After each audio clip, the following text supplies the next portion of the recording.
Hello, hello, hello. This is the Vanilla JavaScript podcast. I'm Chris Ferdinandi. Thank you so much for joining me. Today, I wanted to talk about the JAMStack, what it is, why it's awesome, why it's not, and some resources to help you get started.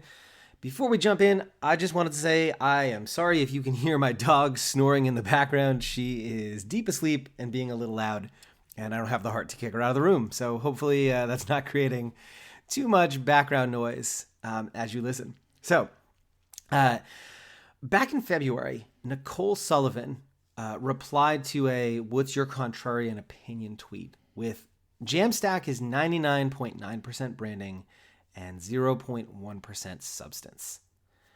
Nicole is awesome. She created object-oriented CSS, which is my favorite way to build websites. She's an amazing developer. She has done so many incredible things in her career, but I think she's wrong about the JAMStack.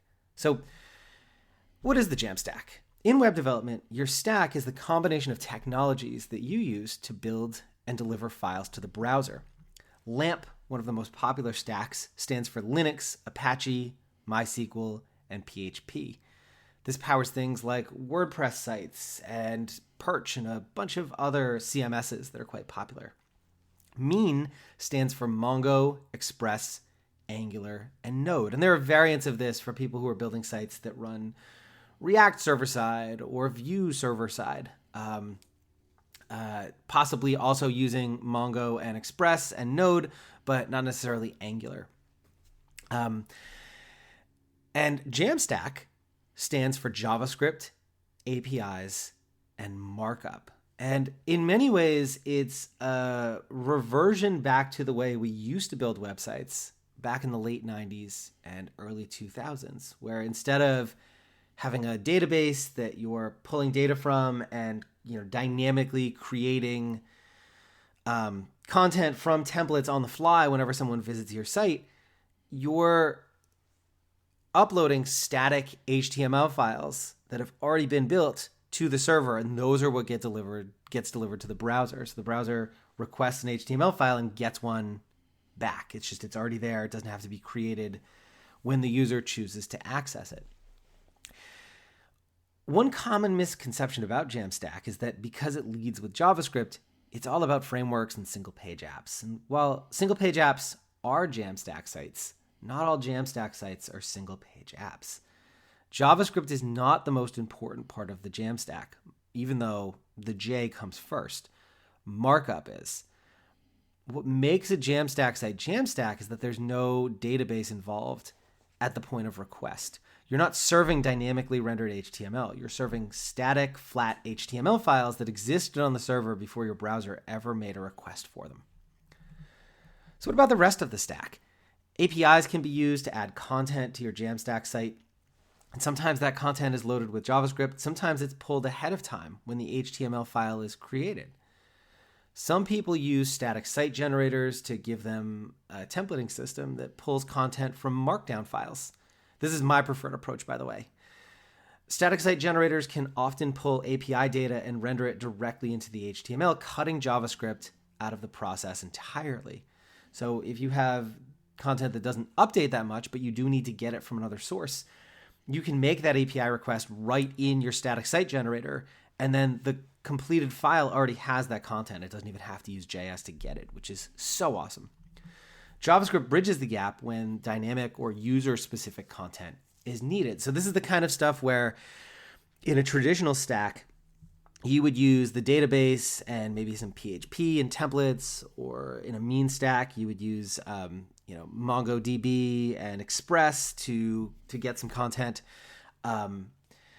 With a JAMStack, you're sending a flat HTML file, and whatever's in that gets rendered immediately, and then JavaScript picks up the gap and grabs the dynamic stuff or user-specific content and loads that.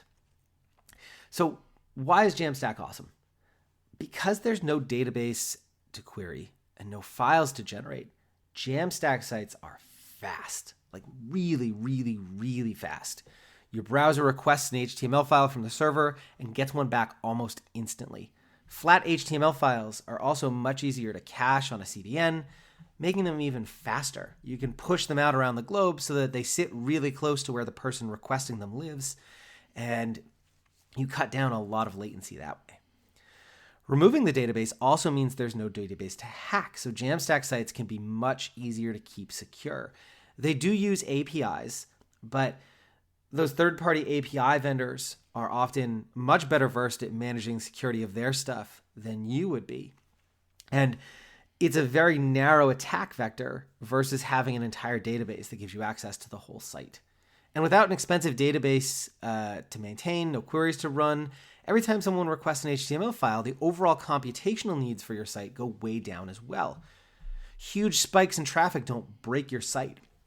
Depending on how old you are, you may or may not remember the concept of getting fireballed. And this used to happen when Daring Fireball, the website that writes about Apple stuff, would link to your site unexpectedly, and you would see a surge in traffic.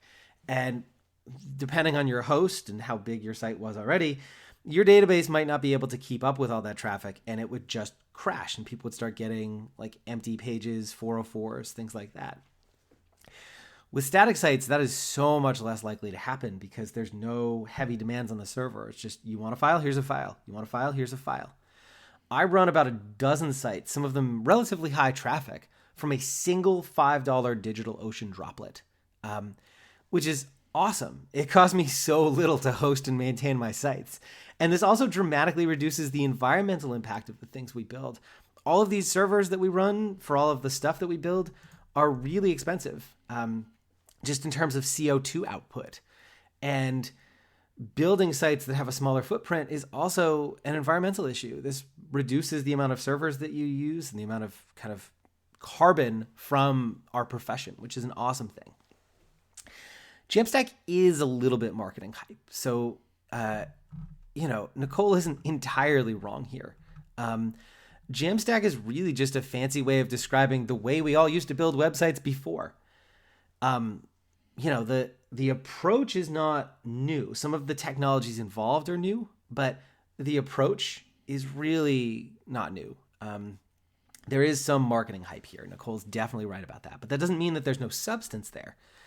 The rise of static site generators, serverless, which is another empty buzzword, and services like GitHub and Netlify mean that building and managing sites built this way is easier than it was a decade or two ago. Like way, way, way easier. You used to have to open up an FTP client and manually move files over to a server, or open up a terminal window and log in by command line and push these files over to your server. And it kind of sucked, honestly. But today you can use things like build automations and GitHub to push your updated files to GitHub and then have a website get spit out for you, which is awesome. Database-driven sites made doing things that were hard with flat HTML a lot easier. And modern JAMStack tools make doing with flat HTML files the things that database-driven sites used to do exclusively a lot easier too. It's not all roses, though. There are some things that suck about JAMStack. So the lack of a database and server-rendered content. Let me flip-flop that. Server-rendered content. Oh, no, I meant that right the first way. I'm sorry. The lack of a database and server-rendered content means that API calls that require secure credentials can be a challenge. And there are some ways around this that I'll get into hopefully a little bit later. But it's not as easy as it would be on a kind of server-rendered site. Static site generators don't include a content management system, which I love, but that presents a barrier to entry for some people. I really love being able to just author and markdown files, but not everybody's me. A lot of folks need a CMS, and there are some tools around this as well. Deploying updates, scheduling posts ahead of time, and triggering periodic rebuilds of your content requires a comfort working with server configurations. Those are real issues, and they make JAMStack a bad choice for some people. But for me, JAMStack is way more than hype. It has dramatically transformed how I build for the web for the better. With that said, let's get into some resources to help you get started with JAMStack if that's something you're interested in exploring.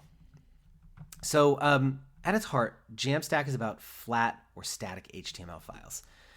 And back in the day, that meant pushing things up to a server using FTP clients. But today, there are some options that make this easier.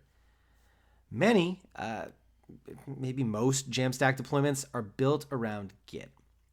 For something really simple, you can use GitHub Pages. It features integrated SSL, automatic updates when you push new files, and it even lets you use custom domains.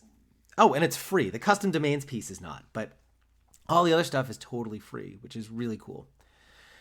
For something almost as simple, but far more powerful and feature-rich, Netlify is worth a look. Their service includes free SSL, free deployment to a CDN, and paid features for things like contact forms, serverless functions, and more. And we had talked a little bit about how making secure calls with with credentials is problematic in a static setup, but serverless baked right into your deployment provider like Netlify actually makes some of that stuff really easy, really doable, a lot better than it would be otherwise. You can also roll your own. This is what I do. I use a $5 DigitalOcean droplet with Server Pilot to manage a whole bunch of the other stuff for me. So setting up tech on the stack and keeping things secure. And I'll link to an article on my full setup down in the show notes.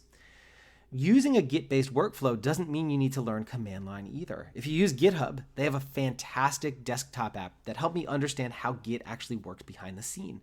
And if you use another Git provider, maybe Atlassian or something like that, there are a bunch of other kind of GUIs for managing Git that you can work with as well. And they're all pretty good. If you have a big site, the last thing you want to do is hand code every single HTML file. Think about if you ever have to make an update to your navigation menu, what a complete disaster that would be. Static site generators let you store content in Markdown files and mash them up with templates ahead of time. If you enjoy working closer to the actual HTML, they are a lot nicer to design with than something like WordPress is. And there are a lot of options here. I use Hugo, it's built on Go, and it mostly uses HTML files for templating. I'll link to a starter project I put together if you want something to play around with while you're learning. Jekyll has been around forever and uses Ruby as its templating language. It's a bit slower to compile than the newer options, but it's a very popular choice and it's super feature-rich.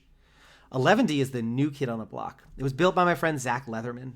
It uses HTML and Vanilla.js as its templating system. It actually has a lot of templating systems, but you can template completely in Vanilla.js if you want. It also has Liquid and a whole bunch of other choices. It's super flexible. And a lot of smart people I know swear by it, so it is definitely worth a look. It's also a fan favorite of the folks over at Netlify. They liked it so much that they actually brought Zach in-house. Another popular option is Gatsby. They use React as a templating engine, but not a client-side framework. So if you're already comfortable with it, that might be a good option too. You literally cannot go wrong here. They are all good for differing reasons. So I would pick the one that feels the most at home for you and go with that if this is something you're interested in learning. One of the really cool things about static site generators too is so on my site, if you are on a particular page and that page is a link in the navigation menu, I want to show you some sort of active state on that link so you know that's where you are. So if you're reading one of my articles, the daily articles navigation menu on my site is going to have a pinkish red underline on it. And I could do that with JavaScript, but static site generators make this really easy. When they spit out the HTML files, they're injecting this nav into each file, and I am able to put some logic around that says if the page is this type of content, add an active class to it so that it shows up underlined. So it just makes templating really, really easy. It's this perfect marriage of, database-driven templating systems and working in plain HTML. It takes the best of both worlds for me. One of the biggest things that's missing from the JAMStack by default, though, is a CMS. And for me, that's a benefit. I very much prefer working in raw Markdown and HTML. But for many people, especially people working on teams or folks who aren't as technical, this can be a barrier to entry. Fortunately, there are a lot of options here as well. On the really simple end of things, you can use GitHub itself as a CMS. You can use their desktop app or their web interface, which I sometimes do if I need to make an update on my mobile device. If you use Netlify, they have a configurable CMS that ties into GitHub's content API to let you manage your markdown files with a GUI, and it's really neat. You can configure it basically however you want. If you're using self-hosting, or even if you use Netlify, Forestry.io does the same thing as Netlify CMS with less configuration needed on your end. I've used this with clients before, and it's pretty good. There is a cost associated with it beyond a couple of users and some basic features. You could also use WordPress as a headless CMS. WordPress has a built-in content API, and you can use WordPress as a CMS to author the content, and then use the API to pull content into your static site generator and pre-render HTML files. And what makes it headless is you never take the content from the database and use WordPress itself to render that HTML. It exists only to give you an interface in a database to hold content and an API to get content out. Another challenge with JAMStack is making secure API calls when keys and secrets are involved. You can't include them in your client-facing JavaScript because someone can steal them. Even if you obfuscate them, someone who knows what they're doing can open up DevTools and actually see those credentials being passed back and forth, just because that's how the web works. So what can you do? The solution is to create a middleman API. And I've had a few requests to get into a bit more details on how I do this. I'm going to drop a link in the show notes to some basics, but I'll write a much more detailed article on this in the future and possibly talk about it in the podcast as well. In short, you store your secret credentials on a server. Your JavaScript file calls a server-based API.